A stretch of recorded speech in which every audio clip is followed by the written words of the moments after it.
just had the press conference. How was it? It was good. I finally met the legend Ricky Rackman. I always thought he hated me. I don't know. He actually shook my hand for the first time. What, from MTV, or why would you think he hated you? No, I don't know. You know, it's interesting. When you go back in the day, we're an East Coast band, so coming out here and recording was the first time we did Porno Graffiti out here, and I remember going to the Cathouse and hanging out here. We were in like similar circles, and we just never, even though we've been in the same room, we never like looked each other in the face or whatever. And I always thought there was a little bit of that West Coast, East Coast divide. That divide. But he's a sweet guy, and we're gonna wrestle for the encore at the Cathouse show. Encore after the All-Star Jam?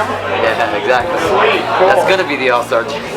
But no, I'm excited. I'm glad to be a part of it. They did a lot here with the Cathouse and being at the Rainbow and all. It's amazing. What are you looking forward to most of the show besides Extreme? Listen, what's cool about it is when I look at that lineup, it literally takes me through a whole history of Extreme, because there's been at least 5, 6, 7 bands that through our whole career that we've all played together.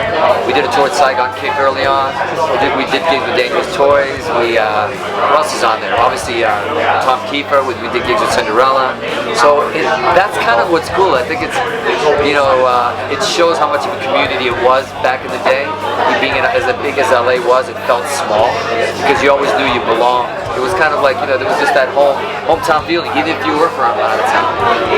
What do you think about the changes happening in Sunset Strip right now? The House of Blues closing down? Look, I mean, the House of Blues closing down sucks because I like the venue. It isn't the most legendary venue in the Sunset Strip world, you know what I mean? It's too bad it's going, because it was just a great place to see bands, great production, great vibe, great everything, and that kind of sucks because even with Extreme, we probably would have played there this month if it didn't close down. But it does suck, But here, we still at the Rainbow, we still got the whiskey, still got Roxy, it's all good. How's the Porno Graffiti tour going?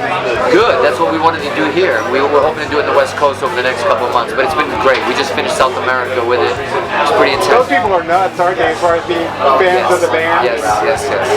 Very cool. Do you have any good stories from the tour you want to share? Or? Nothing I can say on camera, but Good. no, look, you know what? The best story is the fact that a lot of the shows that we've done, which has been a real surprise, is that I wouldn't even go to say like 40 to 50% of the audience is a new audience. A lot of younger fans, a lot of younger generations that discovered us, or through their parents or their brothers, or God knows what. But a lot of young fans that are really passionate about all our shit and everything. So I think that's been like the greatest part about this tour. Let's talk about Ultimate Jam Night for a second. You've jammed there twice. You jammed with Sugarfoot Moffat. You jammed with Phil X, Joe Retta, a bunch of killer people. Billy Sheehan.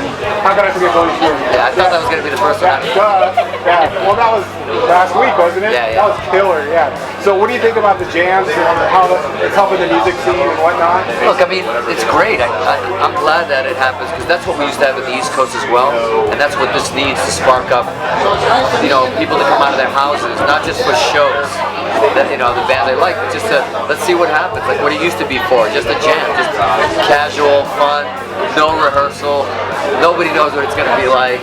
You just learn a track, you come up, and you see what happens, and I think that's important to rebuild that kind of, what I was saying earlier, that community thing. I think that's important. Those are the catalysts for that type of stuff. I saw a lot of young rockers there. It encourages them. Everybody's right across the street too. Yeah, and a lot of them go like, oh my God, I get to watch Billy Sheehan perform, or I get to watch whatever, and it inspires them that it's right here. I can make this happen. So I want to talk about your guitar line for a minute. The Washburn M4 is just an iconic instrument. It's been 25 years to it? Yeah. How many of those do you own? I think that I play 2. You play 2 of them? Do you play different ones with Rihanna than you do with Extreme? I actually do. I do.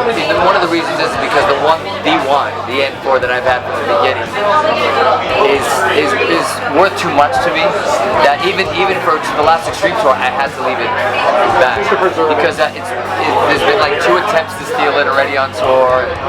It's worth too much emotionally and even financially to me at this point. It's 00001. It's 25 years old. It's the original guitar.